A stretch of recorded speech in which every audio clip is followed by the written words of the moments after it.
Hi, good morning, everyone. Welcome to day 7 of the Soul Navigation Challenge. We have reached the final day of our 7 days together. It absolutely amazes me how fast an entire week goes by. I think it goes even faster when we're spiritually practicing, evolving, growing, transforming, doing all these amazing things. I mean, I find time goes by quite quickly these days. And I keep hearing from everybody, it seems to be time speeding up. And so I find that when we do these things, it catapults us, right? It moves us quicker.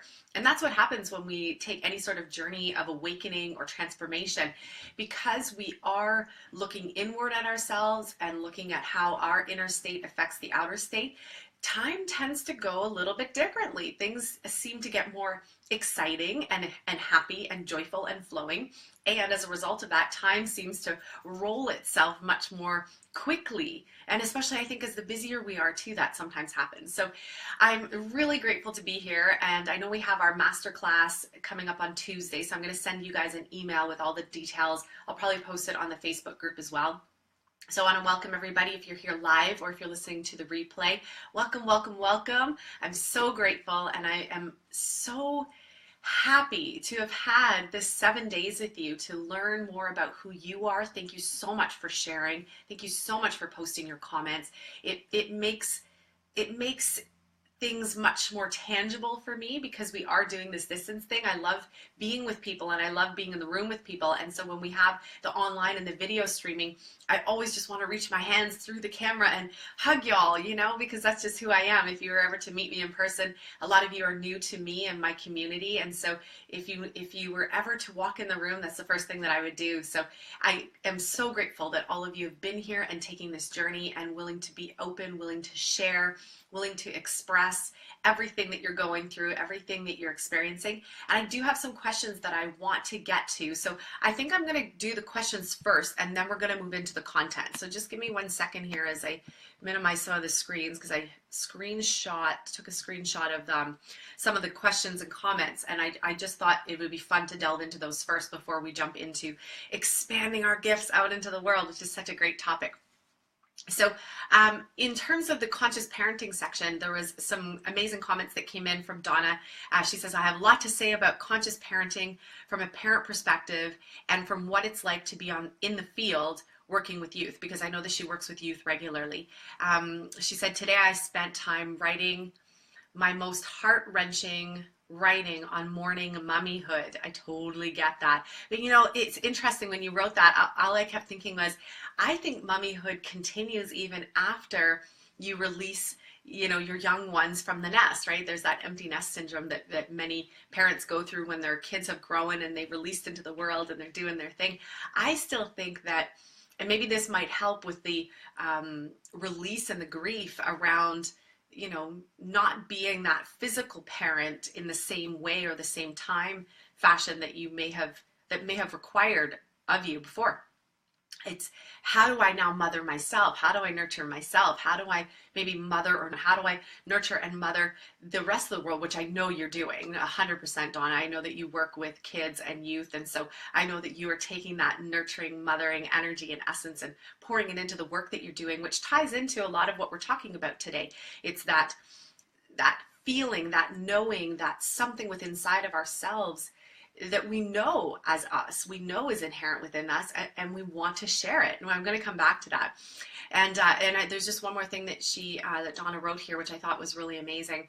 It's wonderful that you have conscious conversations with your family. My parents are completely opposite and non-supportive of anything I do. Very challenging. Yes, I could totally feel that. It wasn't always that way with my family. There was a lot of stuff that I couldn't talk about, or I didn't have the words, or I didn't know how to bring about. I remember when I started doing holistic studies after I finished university, and my parents thought that I was a part of a cult or something. They were like, what's this energy thing you're doing? And they thought that I was totally a part of a cult, which was really funny. And so there was a conversation or a communication gap for sure at several points throughout the journey. For me, though, it was the willingness to look past who they were to me, or who I had known them to be most of my life, to look past that and to see them for who they truly are, even seeing them outside of the parental definitions that I had of them, being able to see them as these soul beings who have come in, who are having an earth life experience just like me, and to see them from that perspective created a lot of freedom for myself and for them. I remember when I came back from my yoga teachers training program, and I had the thought, I was coming back home and I was like, oh man, I'm going to get home and my parents are probably going to be like this, and my sister's going to be like this, and my brother's going to be like this, and so-and-so's going to be like this. And I had all these preconceived notions of how these people were going to be. And I remember getting this, total download, this insight came through, and I heard, if you want to be fully seen for who you are, you need to fully see who they are. And that means seeing past what you thought of them. That means looking through all the layers, all the barriers, all the perception filters that you have placed there and that you all have co-created with each other. You have to let go and see that person for who they are really. So sometimes it's looking past yesterday, weeks ago, months ago, years ago. It's looking past all that stuff and choosing to see from the higher self perspective. And when we can do that for people, especially those that are in our life and our parents and our siblings and people that are really close to us, we actually get closer to a true representation of who that person is, not based on our perception filters, which are all based off of experience. And we're not accurately seeing each other when we're looking through that lens. So that might help. Yes, so that's affected my relationships with my children. Yes, I could see how, for sure, whatever we don't clear out from our framework, it does spill out into every other area of our life, whether it's our work, our finances, our family, our children, our relationships on the whole. It spills out into everything. That's why doing the inner work and having the self-healing and the self-awareness and the self-practice is absolutely essential. It's essential on so many levels, but it's one of the main reasons why I personally continue to do my own inner work, because I know that everything outside of me is a direct reflection of me. And so if I want to see out there change, I got to do the inner work. I have to go within here and make the adjustments and make the shifts and do the healing and do the clearing and, reset myself over and over and again sometimes, depending on what's coming up and depending on what I'm wanting to see change out here.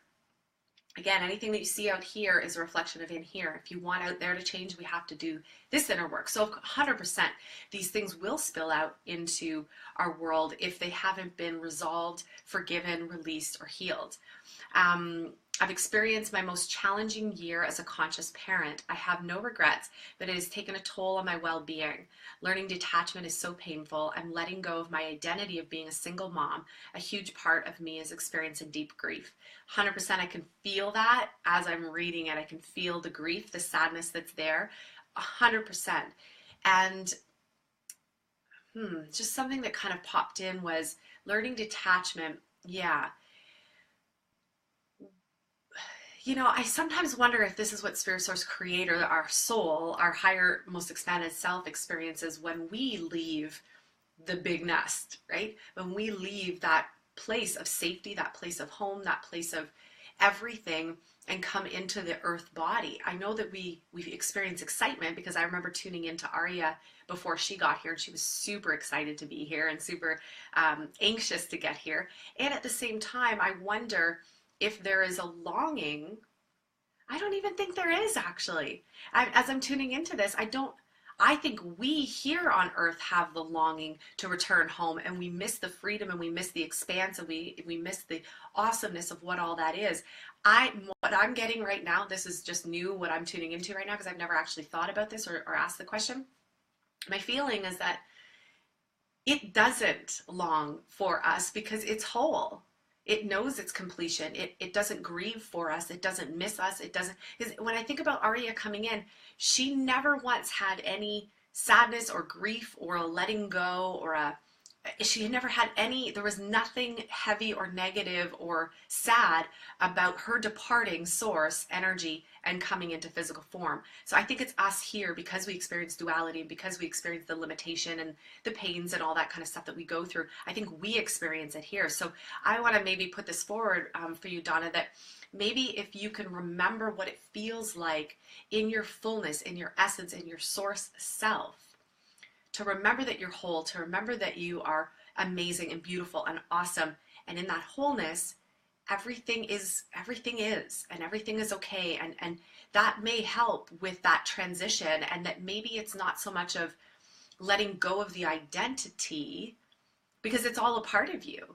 You know, I think about past lives and things like that, and they're still all a part of us. We may not be focused on it, but I don't find myself grieving my past lives of who I used to be, because if that's the case, then I'm in my past and I'm not allowing myself to be fully present in who I am and what I'm expressing here now, right now. And I think there's a lot of freedom in that when we can really surrender to who am I right now? And, you know, who I was at 19 is very different than who I am today. And I'm totally okay with that, you know, and I don't remember going through a grieving process. I think if we can allow ourselves to adapt and move through the change and the flows, again, trusting that we're all of it, it might make it a little bit easier. And at the same time, I want to say, you know, move through the motions and the movement of the emotions and the grief that are there and present, because I think that that's important too, so that you don't stuff it and pretend and all that sort of thing. And I do feel like you are on point and you're doing exactly as you need to. And if you feel like there's more stuff around the child-parent relationship, whether it's you and your kids or you and your parents, that require that healing, then definitely take the path to do that, because it will create more freedom and it might actually help with this transition that you're going through with your kids too. So I hope that helps. The other comment that was on there, which I thought this was really amazing, and I asked Patty if I could share it with the group, because I thought we could all grow and learn from this in terms of creation. So I'm just going to read it and then I'm going to talk about it a little bit, and then we'll jump into the material for today. So it said, she said, the universe played a cruel trick on me today. 3 months ago, I tried to connect with an old boyfriend whom I like very much and knew really liked me. He wanted to just be friends, no relationship at all. A couple of days ago, I meet a great guy, which for the first time in a long time I got excited about dating. He was supposed to call me tonight to set up a dinner date. He was very excited to start this relationship. At 5 p.m., he texted me to tell me his old girlfriend is trying to reconnect with him and wants to pursue that relationship. I think I want to cry. The universe does not like me. I know I'm supposed to stay positive. I'm trying to manifest this love. I thought it was working when this guy was excited to date me. I'm beginning to let this manifestation go if it's not meant to be. Totally understand why you would feel frustrated, and I want to speak to everyone in terms of creation.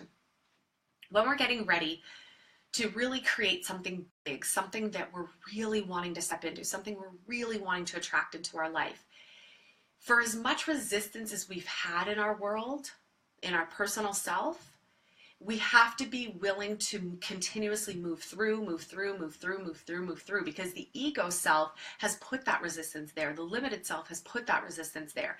And when you're really wanting to stretch and open into a big creation or a new creation or something that really calls to you, something that's really near and dear to your heart and soul, it's absolutely possible to have it. And I believe you will attract everything that you want. And Patty, I do believe that you're going to have a relationship come in. I feel that was the universe's way of kind of saying, here, we've opened up the door now. Now that the door is open, stay with it. Stay in the realm of possibility. Stay in the place of hope. Stay in the place of, yes, this is going to happen. Yes, this is for me.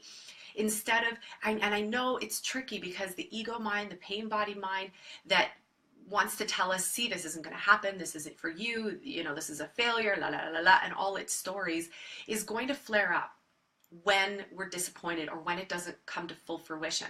I remember going through that so many times when I was dating. I moved down to LA from Canada, and I knew I was going to meet a partner, and I had dated so many different guys, and none of them were really showing up. And I remember feeling frustrated at certain points, but then I kept reminding myself, you know what? I trust that whoever is meant to be in alignment, vibrational alignment with me for this journey, for what I want to create, he will show up and he will stand up and he will stand out. And whoever can't, whoever is not willing to play the game with me, whoever is not willing to step forward, whoever can't, you know, stand in my essence or my energy or my power or my strength, they're not for me. And I'm okay with that. So I would say if this person is choosing, maybe for him, you were a catalyst to help him realize where he really wanted to be. And all of a sudden, the relationship opened back up for him. And maybe that's where he's supposed to go. Maybe that's his journey. And you catalyzed that. You helped make that happen for him, which is amazing. We all play our part with each other.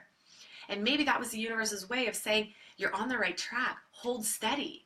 But if we start falling off, and I get why we would, it's frustrating, but if we allow the frustrations to pull us off center, it's like starting from square one again. All that momentum, all that positive energy that we've been building and cultivating and growing, it starts to fizzle and fade within seconds of letting the ego self take over again, or letting the fear or the limited self take over again.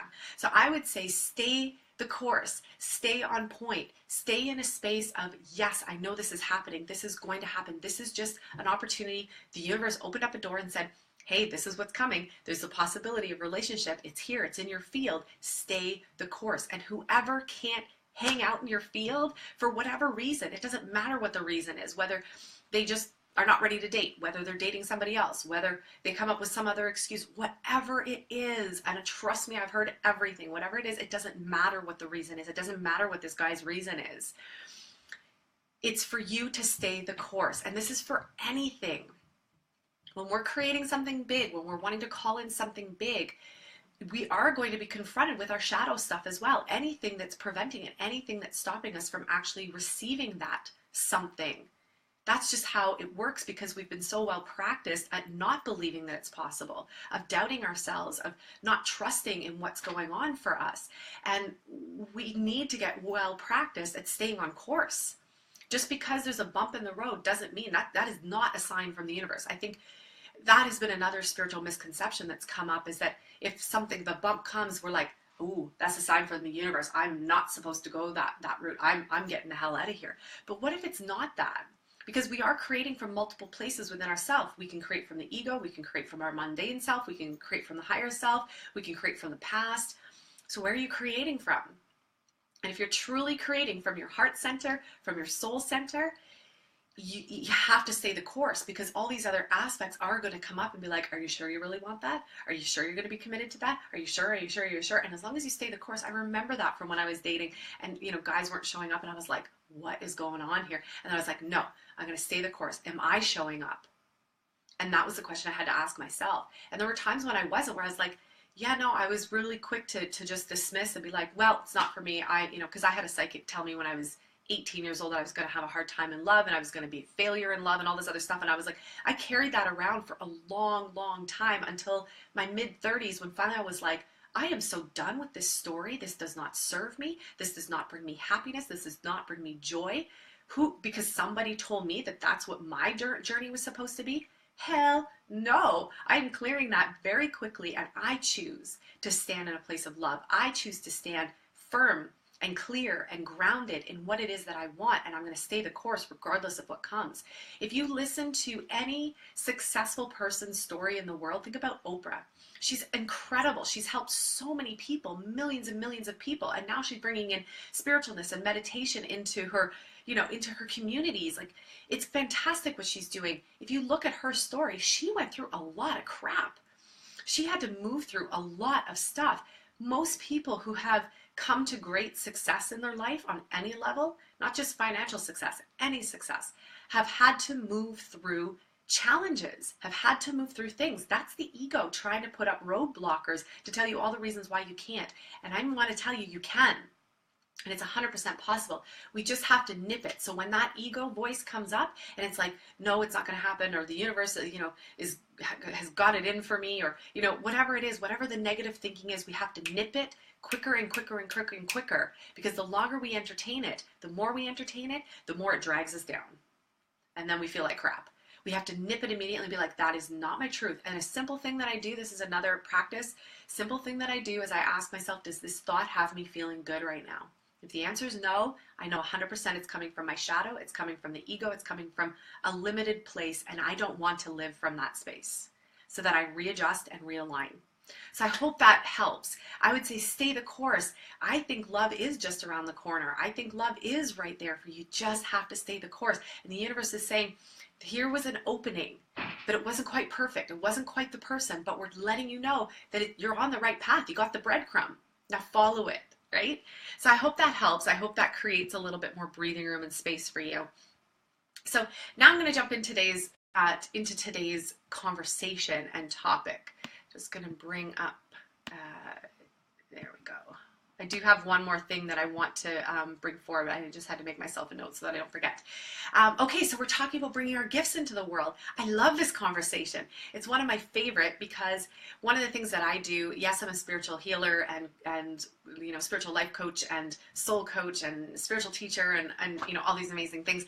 And I love talking about business, and I love talking about bringing our gifts, not just accessing them. That's the first part, is being able to access your gifts, to understand, to know, to realize, to remember, to recall who and what you are on these higher levels, because I do believe that we all have these incredible gifts. We have these incredible aspects that we are meant to access and then bring down. And that's one of my favorite things that I love doing with clients and students, is helping them tune into that, helping them get connected to it, and then bring them down, integrate them here, and start to bring them out into the world, share them with the world. It's not to keep our gifts tucked in here and be like, I know my gift, and then we're like, and what am I doing with it? It's about sharing our gifts. It's about sharing who we are. So the reason why I gave you some questions in the practice today is to help you start to get clear on what those gifts might be. And it said that your gifts, your soul gifts, are a combination of what you love, what you're really good at that comes so naturally to you that you're like, really, it's that easy, and things that people are already coming to you for, people that things that people already compliment you on, and things that you would just do anyways, not because you're getting paid, not because somebody's hired you to do it, but just because it's you. And I'm going to give you an example. So for me, finding my gifts, it was pretty clear as to what I was to be doing here on those basic levels. Figuring out the how and what that looked like took a little bit of time. So for me, from as far back as I can remember, times when I was really little, like 3, 4, 5, 6 years old, very intuitive, very sensitive, could pick up on people's emotions. I could read people's thoughts very easily. I was getting premonitions about things. I could see people who have passed on. I could see people's guides. I could see all sorts of things beyond what your average person could see. So that was always a part of me. That came very natural to me. The other thing that I realized was when I was older, I just happened to be able to converse with pretty much anybody. Like, people just, I don't know, there was this natural flow, there was this natural connection, and I did my best to not have judgment. I really felt compassion for people because I was sensitive and I could feel people's emotions and I could feel where people were at. That was very natural to me. Then when I got into university, my roommate at the time in first year university, she said, oh my God, we need to put a jar outside our door, because our door is like the counseling room. Everybody on our floor and the floors above would find out and come to me and want to sit and talk about their problems and talk about what was going on with them. And I hadn't studied counseling. I just knew what to say, and I think I was a good listener. And I just, because I could tune into people, I could hear what was going on and what might be best for them and offer some advice. That's what I was doing at the time. So that became those were things that really stood out for me. And then I also had the spiritual aspect. When I was in grade 9, I had the English teacher introduce me to yoga and meditation. So I had that whole side to me as well.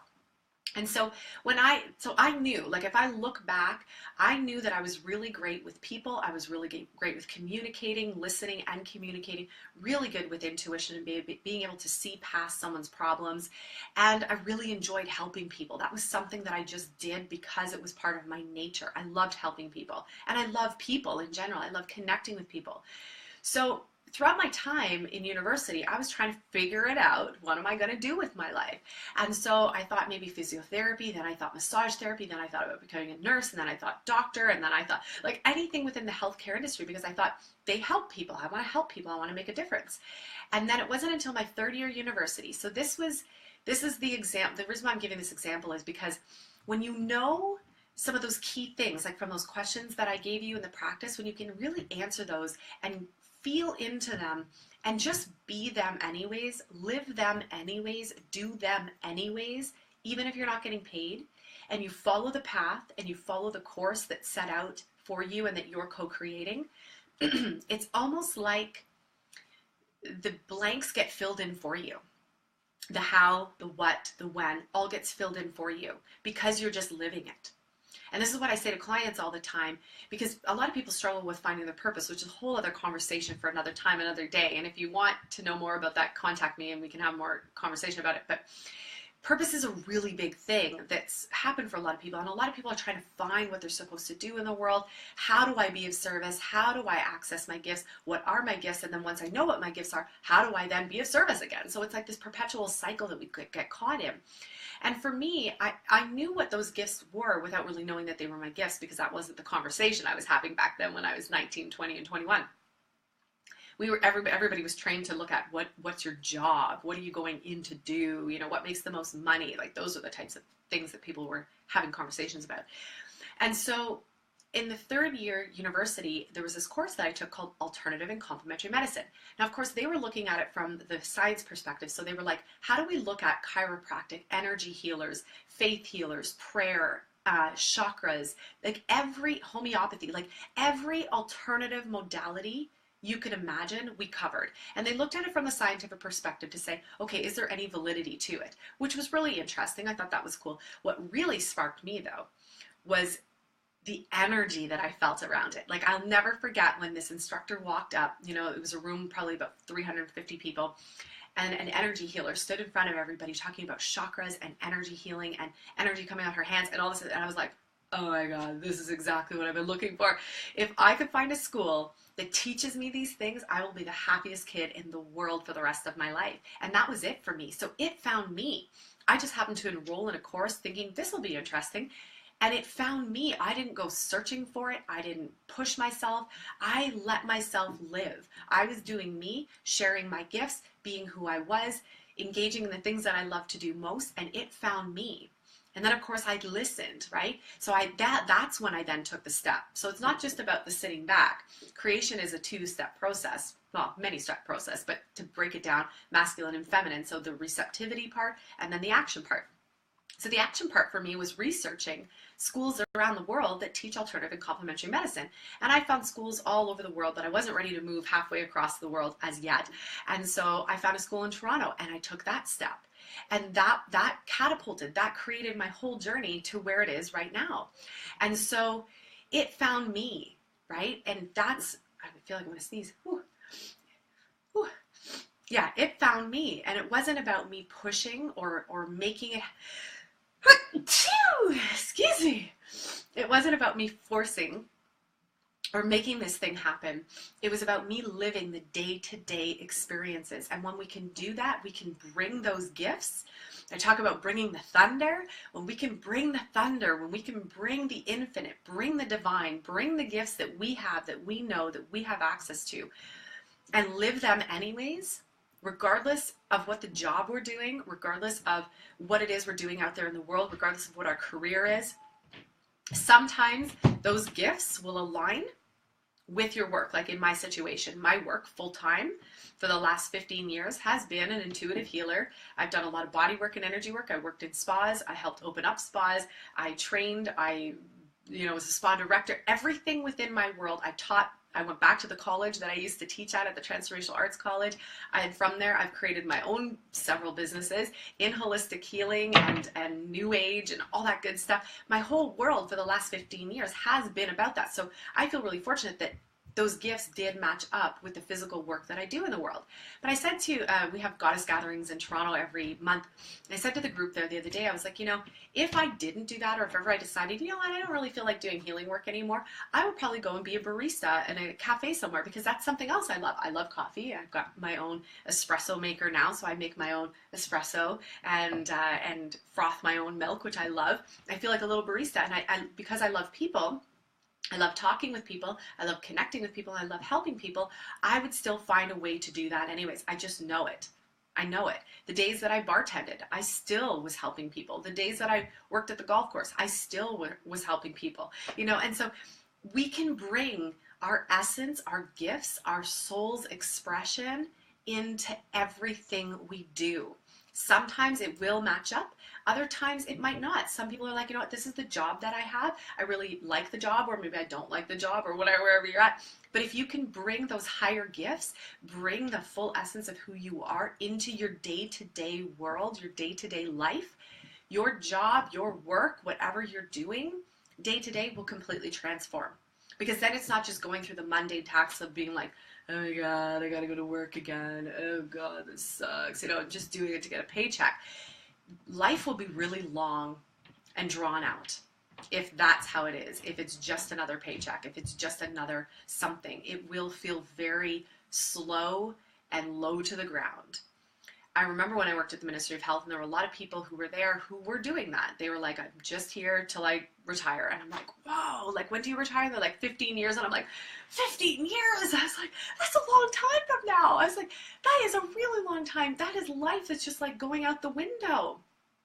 So it's about, and when I worked there, I practiced exactly what I'm sharing with you guys. I thought to myself, okay, if I'm here for 5 years, and I knew that it was a means to an end, my means to an end was shorter than, being there another 15 or 20 or 30 years. But I thought to myself, how can I make this experience enjoyable? And so what I did is I accessed those gifts. I brought them into my day-to-day world. I shared, I showered, I, sent it out, sent love out as much as I could. I shared healing practices with people. I offered Reiki. I even created wellness days at the Ministry of Health, which turned into wellness weeks, because it was that important to me, and it was that much of a passion for me to share who I was. And I think that's the most important thing. If we want to, it's one thing to access our gifts and to understand them and know them. It's another thing to bring them out into the world. And bringing them out into the world doesn't always mean becoming an entrepreneur. It doesn't always mean becoming an author or a rock star or whatever. Sometimes it does, and that's awesome and amazing.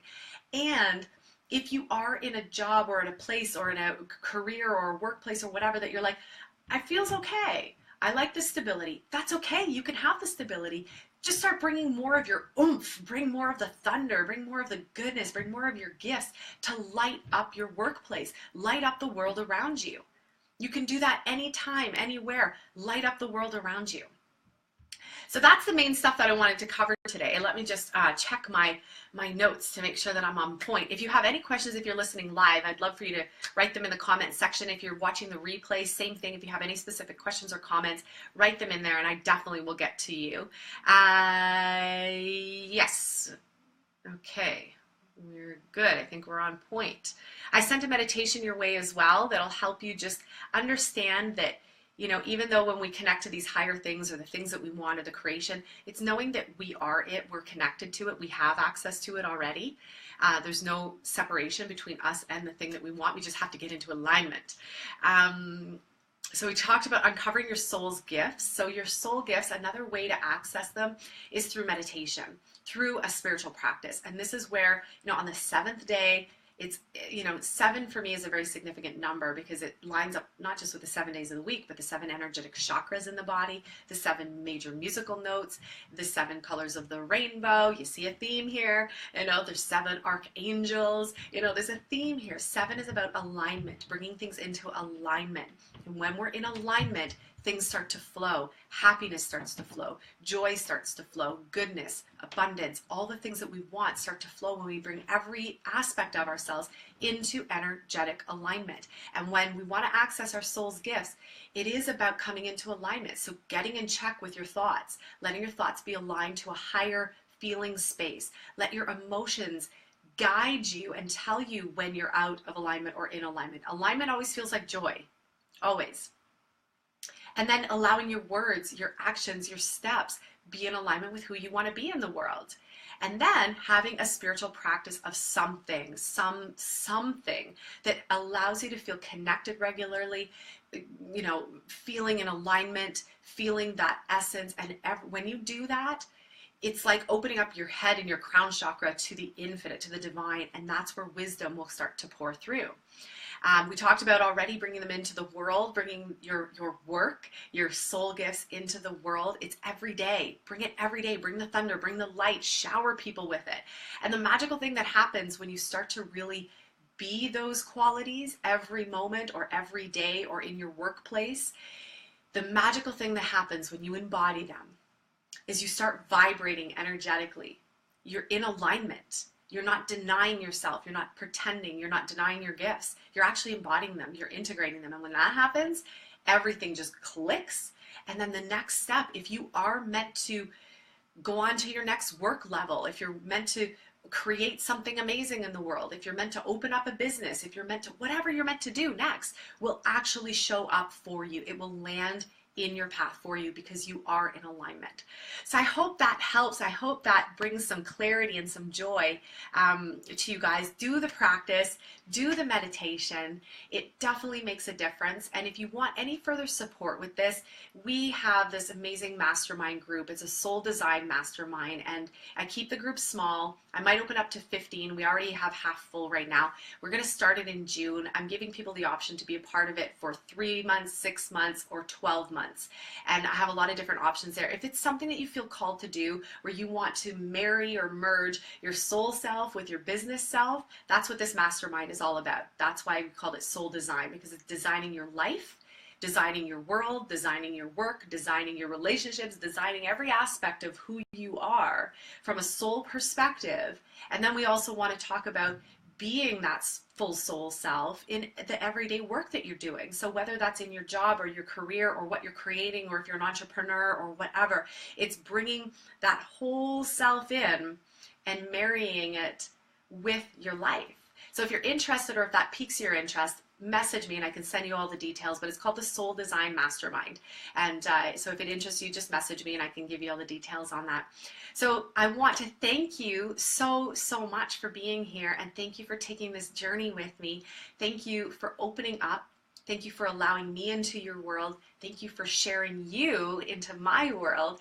Every time I get to share with people and I get to hear people's stories, it expands me. It expands who I am. It expands my sense of self by having you in my world as well. So I really want to thank you, and stay the course. You know, you have unlimited access. I'm not going to charge you for the next the 7 days.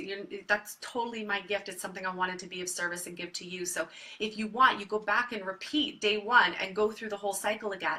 Or if there's one section where you're like, I really feel called to the relationships, just do the relationship practice. Just go in and then take that on and practice. You say practice makes perfect. I think we already are perfect, whole, and complete. We just have to remember that. And that's what the practice is about. The practice is about helping us recall and remember who we are. And I hope that I made these practices simple and tangible for you, because there's nothing worse, you know, in the on the website page where you guys signed up, there's nothing worse than having, so it's like you have to do a billion things just to get yourself in alignment. And that's what we're going to talk about in the masterclass, is really how to have joy, how to wake up happy. And I hope I made these practices easy and tangible for you. I hope they've been fun for you. And I hope that at least 1 out of the 7 days really resonated with you. If all of them did, fantastic, yay. If a few of them did, fantastic, yay. And if only 1 of them did, fantastic, yay. Like, I'm so happy to just be of service. And I really want you to know that you have full right to have an amazing, beautiful life. Everybody does. And with a little bit of tools and a little bit of practice, we can actually create it. We can have it.